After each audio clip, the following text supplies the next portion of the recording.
2024 के 20वें और एक और सबसे रोमांचक महामुकाबले में आईपीएल इतिहास की दो सबसे बड़ी टीमें एक दूसरे से भिड़ी। इस बार हार्दिक पांड्या की मुंबई इंडियंस के सामने ऋषभ पंत की दिल्ली कैपिटल्स की टीम खड़ी थी। इस रोंगटे खड़े कर देने वाले महामुकाबले में दिल्ली के कप्तान ऋषभ पंत ने टॉस जीता और पहले गेंदबाजी का फैसला लिया और मुंबई की टीम को पहले बल्लेबाजी के लिए आमंत्रित किया। उसके बाद रनों की बारिश करने के इरादे से मुंबई के दो दिग्गज ओपनर बल्लेबाज मैदान में उतरे। रोहित शर्मा और ईशान किशन के कंधों पर इस महामुकाबले में अपनी टीम को एक विस्फोटक ओपनिंग शुरुआत दिलाने की बहुत ही बड़ी जिम्मेदारी थी और मुंबई की इस ओपनिंग जोड़ी ने इस बार मैदान में उतरते ही दिल्ली की गेंदबाजी पर ऐसी लाजवाब बल्लेबाजी करना शुरू कर दिया जिसने सभी को हैरान कर दिया। खास करके रोहित शर्मा इस मुकाबले में मुंबई के लिए सबसे विस्फोटक पारी खेल रहे थे। रोहित शर्मा की इस धमाकेदार बल्लेबाजी ने शुरुआत से ही दिल्ली की गेंदबाजी को दबाव में रखा था। पारी के चौथे ओवर में गेंदबाजी पर आए जाए रिचर्डसन को रोहित शर्मा ने एक के बाद एक दो लाजवाब छक्के लगा दिए थे। देखते ही देखते रोहित शर्मा और ईशान किशन के बीच एक लाजवाब 50 रनों की ओपनिंग साझेदारी पूरी हो गई। दिल्ली के कप्तान ऋषभ पंत के ऊपर अब दबाव साफ तौर पर देखने को मिल रहा था। रोहित शर्मा का इस तरह बल्लेबाजी करना दिल्ली के लिए एक सबसे बड़ा खतरा था। रोहित शर्मा और ईशान किशन के बीच अब 80 रनों की ओपनिंग साझेदारी बन चुकी थी, लेकिन फिर तभी गेंदबाजी पर आए अक्षर पटेल ने मुंबई के लिए सबसे लाजवाब पारी खेल रहे रोहित शर्मा को क्लीन बोल्ड कर दिया। रोहित शर्मा बस एक रन से अपने अर्धशतक से चूक गए और 27 गेंदों में 49 रन बनाकर आउट हो गए। रोहित शर्मा के आउट हो जाने के बाद अब मुंबई की टीम की तरफ से सूर्य कुमार यादव बल्लेबाजी करने मैदान में उतरे, लेकिन सूर्य कुमार यादव को आते ही उनकी दूसरी ही गेंद पर एनरिक नोरकिया ने जैक फ्रेसर मेगर के हाथों कैच आउट कर दिया। सूर्य कुमार यादव बिना खाता खोले ही आउट हो गए। एक लाजवाब और विस्फोटक ओपनिंग साझेदारी के बाद अब मुंबई की टीम को एक के बाद एक दो बड़े झटके लग चुके थे। अब दिल्ली की गेंदबाजी ने इस मुकाबले में वापसी करके दिखाई थी। अब बल्लेबाजी के लिए मुंबई के कप्तान हार्दिक पांड्या मैदान में उतरे और फिर यहां से सेट हो चुके ईशान किशन ने कप्तान हार्दिक पांड्या के साथ मिलकर फिर एक बार साझेदारी बनाना शुरू कर दिया। ईशान किशन भी इस मुकाबले में मुंबई के लिए एक लाजवाब पारी खेल रहे थे, तो वहीं कप्तान हार्दिक पांड्या इस मुकाबले में बेहतरीन फॉर्म में नजर आ रहे थे। ईशान किशन और हार्दिक पांड्या ने मिलकर अब अपनी टीम को 111 रनों पर पहुंचा दिया था, लेकिन फिर तभी गेंदबाजी पर आए अक्षर पटेल ने सेट हो चुके ईशान किशन को अपनी ही गेंद पर कैच आउट कर दिया। ईशान किशन 23 गेंद में 42 रन बनाकर आउट हो गए। मुंबई का हर एक बल्लेबाज दिल्ली की गेंदबाजी पर धमाकेदार पारियां खेल रहा था, लेकिन उन पारियों को दिल्ली की गेंदबाजी ज्यादा बड़ी नहीं होने दे रही थी। अब बल्लेबाजी के लिए तिलक वर्मा मैदान में उतरे, लेकिन बल्लेबाजी के लिए आए तिलक वर्मा को भी दिल्ली की गेंदबाज ने ज्यादा देर तक मैदान में टिकने नहीं दिया और खलील अहमद ने तिलक वर्मा को अक्षर पटेल के हाथों कैच आउट कर दिया। तिलक वर्मा 5 गेंद में सिर्फ 6 रन बनाकर आउट हो गए। दिल्ली के गेंदबाजी ने अब इस मुकाबले में एक लाजवाब वापसी कर ली थी। मुंबई की पूरी बल्लेबाजी दबाव में दिखने लगी थी।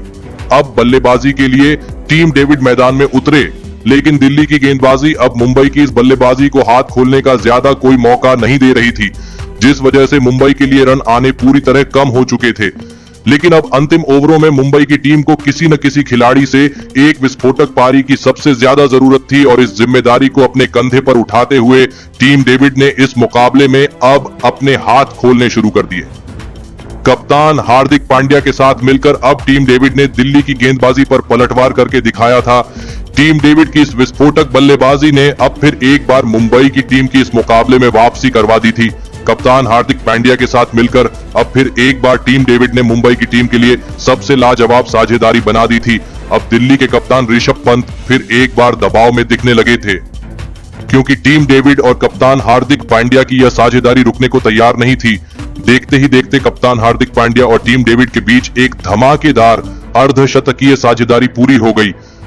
पारी का 18वां ओवर डालने आए एनरिक नोरकिया की इस ओवर में टीम डेविड ने एक चौका और एक गजब का छक्का लगा दिया था, लेकिन फिर इसी ओवर में एनरिक नोरकिया ने दूसरे छोर पर बल्लेबाजी कर रहे मुंबई के कप्तान हार्दिक पांड्या को जैक फ्रासेर मेगर के हाथों कैच आउट कर दिया। हार्दिक पांड्या 33 गेंद में 39 रन बनाकर आउट हो गए। लेकिन अभी भी टीम डेविड मैदान में मौजूद थे। अब बल्लेबाजी के लिए रोमारियो शेफर्ड टीम डेविड का साथ देने मैदान में उतरे और फिर इस पारी के 19वें ओवर में ईशांत शर्मा की गेंदबाजी पर भी टीम डेविड और रोमारियो शेफर्ड ने मिलकर धमाकेदार बल्लेबाजी करके दिखाई। लेकिन इस पारी का 20वां ओवर इस मुकाबले में मुंबई की टीम के लिए सबसे बड़ा ओवर साबित हुआ और इस पारी का आखिरी ओवर एनरिक नोरकिया डालने आए और स्ट्राइक पर खड़े रोमारियो शेफर्ड ने इस ओवर में एनरिक नोरकिया जैसे दिल्ली के सबसे तेज गेंदबाज को एक ही ओवर में 4 गजब के छक्के और 2 चौके लगाते हुए इस ओवर में 32 रन बना ली।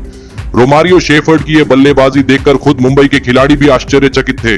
रोमारियो शेफर्ड की इस विस्फोटक बल्लेबाजी ने दिल्ली की गेंदबाजी की धज्जियां उड़ा दी थी और रोमारियो शेफर्ड की इसी गजब की बल्लेबाजी की वजह से मुंबई की टीम ने 234 रनों का एक सबसे बड़ा लक्ष्य दिल्ली की टीम के आगे रखा। उसके बाद मुंबई से मिले 235 रनों के सबसे विशाल लक्ष्य का पीछा करने दिल्ली के 2 दिग्गज ओपनर बल्लेबाज मैदान में उतरे। पृथ्वी शॉ और डेविड वार्नर के कंधों पर इस महामुकाबले में अपनी टीम को एक विस्फोटक ओपनिंग शुरुआत दिलाने की बहुत ही बड़ी जिम्मेदारी थी, क्योंकि दिल्ली के सामने एक बड़ा लक्ष्य रखा गया था। लेकिन इस जिम्मेदारी को दिल्ली की ओपनिंग जोड़ी नहीं निभा पाई और गेंदबाजी पर आए मुंबई के लिए आखिरी ओवर में सबसे ज्यादा रन बनाने वाले रोमारियो शेफर्ड ने डेविड वार्नर को हार्दिक पांड्या के हाथों कैच आउट कर दिया। डेविड वार्नर 8 गेंद में 10 रन बनाकर आउट हो गए। डेविड वार्नर के जल्दी आउट हो जाने के बाद अब दिल्ली की टीम की तरफ से अभिषेक पोरेल बल्लेबाजी करने मैदान में उतरे और फिर यहां से एक छोर पर सेट हो चुके पृथ्वी शॉ और नए बल्लेबाज अभिषेक पोरेल ने यहां से दिल्ली की पारी को संभाल लिया और एक महत्वपूर्ण साझेदारी खड़ी करना शुरू कर दिया।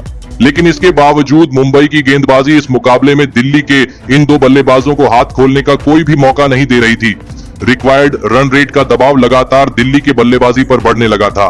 कप्तान हार्दिक पांड्या और रोहित शर्मा का अनुभव इस मुकाबले में मुंबई की टीम के लिए किसी वरदान की तरह काम कर रहा था।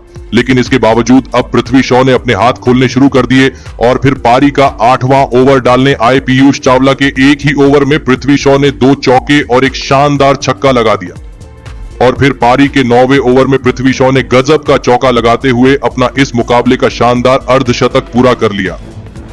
पृथ्वी शॉ इस मुकाबले में बेहतरीन बल्लेबाजी कर रहे थे, लेकिन अभी भी दिल्ली के लिए रिक्वायर्ड रन रेट बहुत ही ज्यादा था।